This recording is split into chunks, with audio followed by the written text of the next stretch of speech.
much. You know what I'm saying? I love Diddy, man. I got a lot of respect for Sean Combs, dude. That one day, if I ever come back on the show, man, I'm gonna tell you how much I respect him. That's a brother who decided to break a lot of cycles in his own life. To Yeah, kind of overcome. His father died in a drug deal gone bad. His mother was a single parent. They were poor. He dropped out of school. He dropped out of college. He wasn't told that he was going to be able to do this stuff, and he mentally decided. So the book is about framework, like mental frameworks, like how do I recognize what's going on in my life, and what kind of adjustments do I need to make internally, because you can't just change the world. You can't change the temperature. You can't make it stop raining, but just like that whole I can feel this pain, but I don't have to suffer with this pain. I can still be in this situation, and this can be a great thing. And people respond to you like that, bro. Like when I'm gonna give you an example, man. If you see a person, I mean, wholeheartedly from their belly laughing outside. Like, I mean, just tripping out. Like, you look at them and you're like, what is he laughing for? Yo, my man is tripping. But before you know it, what are you doing? You're laughing.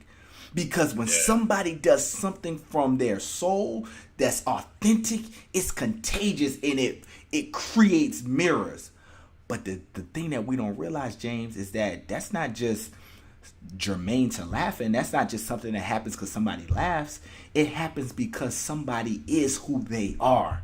So if you are every day a person that feels less than worthy, the world responds to you as less than worthy. If you feel that you're somebody that's just forgotten about and neglected, the world responds to you like the laugh. If you've ever looked across the room and saw somebody yawn and then find yourself yawning, it's the yeah. same. It's the same thing, bro. It's not laughing and yawning. It's like, oh, those the two.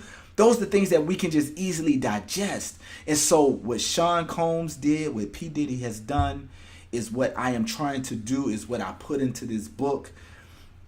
Recognize whatever the little things that's going on. Do the internal mental work, right? And then watch. But you gotta mean it. Like, you gotta mean it. And then you have to be okay with this is life. Life isn't I say it I put a seed in and it sprouts up. You put a seed in and you look at that ground and it look like dirt.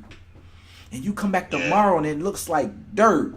And you come back in 2 weeks and it might be like a little bit of green something. It don't look like no apple tree. But if True. you give it some time and you water and you stay consistent, what happens is we put the seeds out there, bro.